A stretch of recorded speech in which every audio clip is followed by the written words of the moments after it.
ES Audio. From the Evening Standard in London, I'm Mark Blunden, and this is The Leader.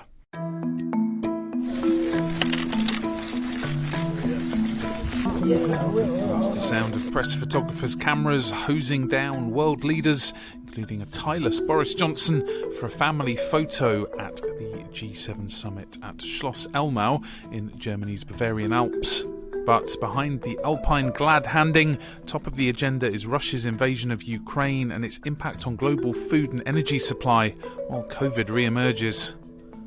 Ukrainian President Volodymyr Zelensky beamed in to address leaders of the world's wealthiest nations to appeal for weapons and shore up support. It comes as Russian missiles struck the Ukrainian capital Kyiv over the weekend, the first attacks in 3 weeks. Ahead of the summit, President Joe Biden also unveiled a financial package aimed at addressing health, climate and energy security, gender inequality and digital connectivity. So why is the G7 summit so critical, and what happens behind the scenes and in those corridor stop and chats?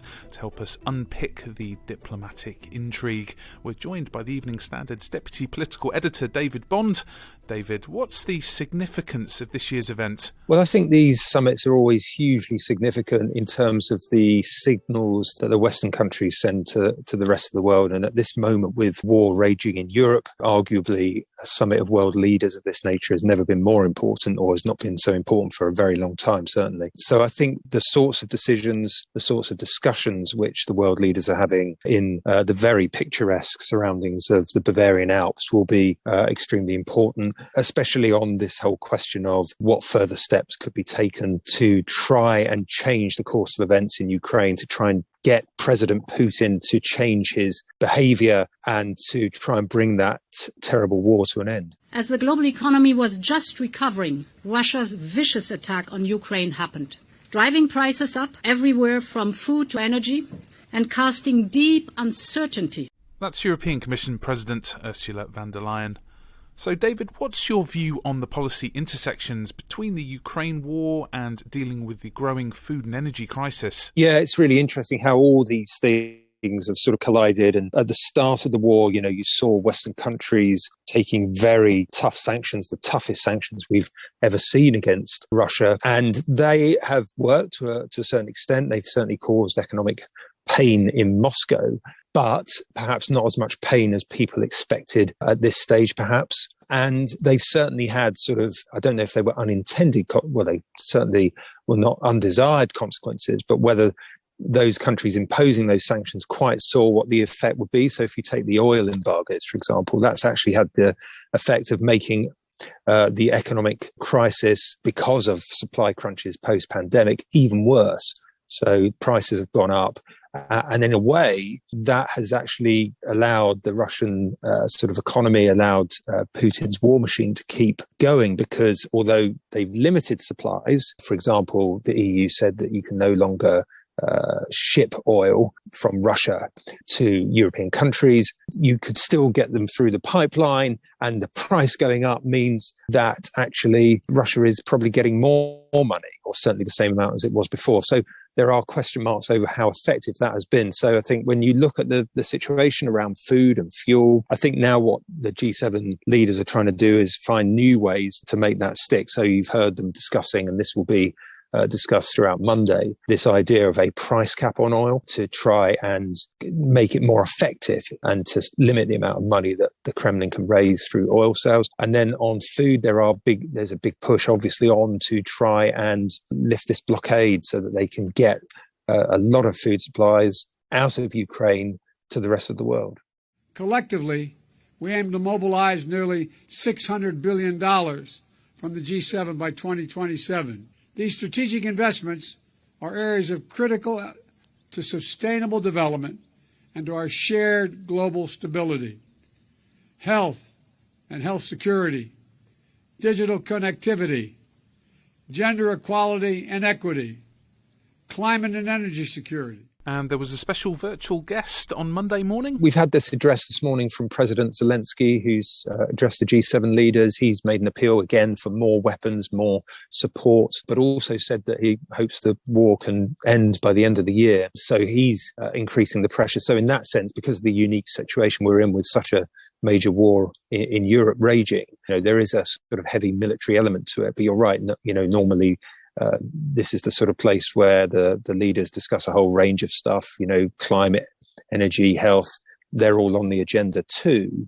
And I think we will see in the NATO summit a greater concentration on kind of what those NATO allies can do to try and boost defences in the east and also do more to help Ukraine. But I do think, there will be lots of discussions, not only about the sort of things, further steps that Western allies can take in the G7 around extra support for Ukraine, whether that's military or financial, but also what other actions, what other measures they can take, sanctions and the like. We had one on more sanctions on gold, Russian gold yesterday. They will be looking for more actions that they can take to try and turn the pressure up on Putin. Let's go to the ads. Stay there to hear more about political strategizing in the Alps and why no one wants to be seen getting left in the corner. Why not hit rate and follow in the meantime?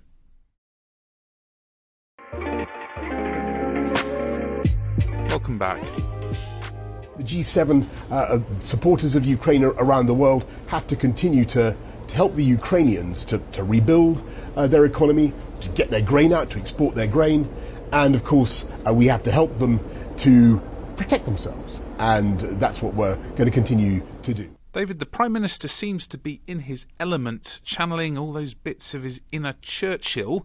How much of a relief will it be to Mr Johnson dodging those rebellious MPs back home and, of course, the fallout from those by-election losses? Oh, absolutely. And he's not alone in this, by the way. We should just say that a lot of the leaders at the G7 summit are all facing big domestic problems. Joe Biden facing midterms and a lot of scrutiny at home over his economic plans. And then you look at Macron, the French president, who, of course, has just had a series of elections which have undermined his authority. So Boris Johnson not alone in trying to play the world stage and play the big world leader to try and boost his authority at home. But clearly Boris Johnson does, I think he's really relished in a way this sort of the opportunity for the UK post-Brexit to play a bit more of a sort of global convening role around that crisis. And I think he's pushing very hard to try and keep that unity. I mean, it's one of the key words that keeps coming up in all the sort of interviews we hear from Boris Johnson coming out of Bavaria, but also from other world leaders, this idea that the G7 really has to stay united and the West has to stay united at this time of great crisis and with Putin a real threat, not just to obviously what's going on in Ukraine, but in lots of ways to other parts of the NATO alliance. And we're going to have a NATO summit which kicks off. Boris Johnson will go straight from the Bavarian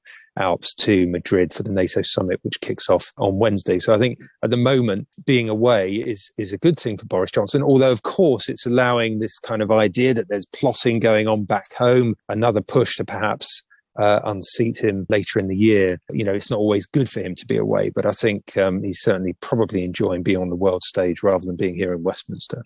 And we need to talk about those awkward photos. You can just imagine how much PR horse trading is going on behind the scenes. Definitely. I mean, that was really stark that time at the NATO summit back in March when all the leaders were lining up for the so-called family photo and Boris Johnson seemed to be on his own with his hands in his pockets while Emmanuel Macron sort of was really the big figure on that occasion. So I think there's always an element of sort of huge egos trying to play the big leader on the world stage, and Boris Johnson certainly is that. Obviously they were all making these jokes about Vladmir Putin yesterday when they got together about sort of mocking him for riding without a shirt on the back of a horse or whatever. And so I think Boris Johnson was right at the heart of all those gags. But I think there is a serious point to it, because I think, as I say, they do need to be showing unity at the moment. There needs to be a lot of backslapping, and clearly that is a message which is being designed for domestic consumption, but also for consumption in the Kremlin. All have to show they were tougher than Putin. Take off. You've got to show them our Pepsi. Wasn't it just a few months ago that Mr Johnson was looking like something of a schoolboy standing alone with his hands in his pockets? It does matter, the signalling of who's standing next to whom, and of course the role played by the host nation. So of course the UK had this last year with hosting the G7 in Cornwall, and it was the sort of the backdrop, the sort of the message it sends, not just about the group of leaders there but also about the host country. It is hugely important, and there will be no doubt sort of clamouring from all the various aides to try and make sure that their leader is next to Joe Biden, for example. Everyone wants to be next to the US. But yeah, I mean, I think again, going back to that, the sort of the downside of that is when you have these family photos and your leader is completely sort of snubbed or, sort of overlooked slightly. It can be terribly embarrassing, as it was for Boris Johnson back in March at the Nato summit, where Joe Biden and Macron seemed to ignore him. Now, whether that was actually the case, it kind of doesn't matter, because that's the narrative that comes out from the picture. And these pictures are so powerful. What sort of united front are the G7 leaders hoping to show Mr Putin? One of the other things, which of course all the G7 and Boris Johnson is particularly keen to do here, is to try and ensure that there is resolve among particularly the likes of Macron and Olaf Scholz, the German leader, to not settle for a bad peace, not push Zelensky to settle for ceding territory to Russia in the east, and to try and keep going. I think in terms of the attritional war that we're now into, I mean, don't forget this has been going on since 2014 in that particular part of the world. Yes, it's now on a different scale, and the Russians have declared their hand, and they're not operating via proxies in Donetsk and Luhansk. But nevertheless, it's not going to be an easy one to win. You're talking about a huge amount of territory. I mean, clearly the Russians are making some slow progress.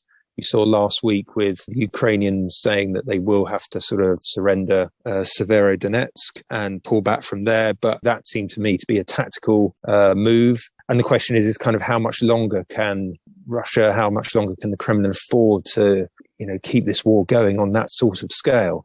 I mean, having said that, we saw missiles strike Kyiv for the first time on Sunday for a while. Whether that was done with timing, to make sure that it had impact around the G7 while world leaders were gathering in Germany, I don't know. But, it just underlines that there is still a threat to wider Ukraine there as well while this goes on. Finally, David, it's been quite the international odyssey for the Prime Minister in recent weeks. How's his diary looking going forward? He's going to be out of the country for most of the week because he goes straight from Bavaria to the Nato summit, which will finish with a press conference from Boris Johnson around Thursday lunchtime. Then he'll come back and then he'll sort of try and refocus on domestic matters. It's quite a long time because he was out of the country, obviously, in Rwanda last week. I think in total he's been 11 days out of the country. During that time, we had those by-elections last week, which were another big blow to his authority, and Oliver Dowden resigning. So I think there were reports this morning that he's now sort of put back plans for a reshuffle until the autumn. We'll see how it goes with those Tory rebels who are looking to change the rules around whether he could face another confidence vote within a year. But again, I think that might take a while for it to come to a head. So,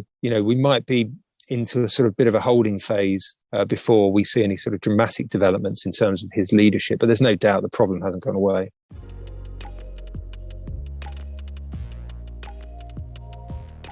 There's more on this story in the Evening Standard newspaper and online at standard.Co.uk.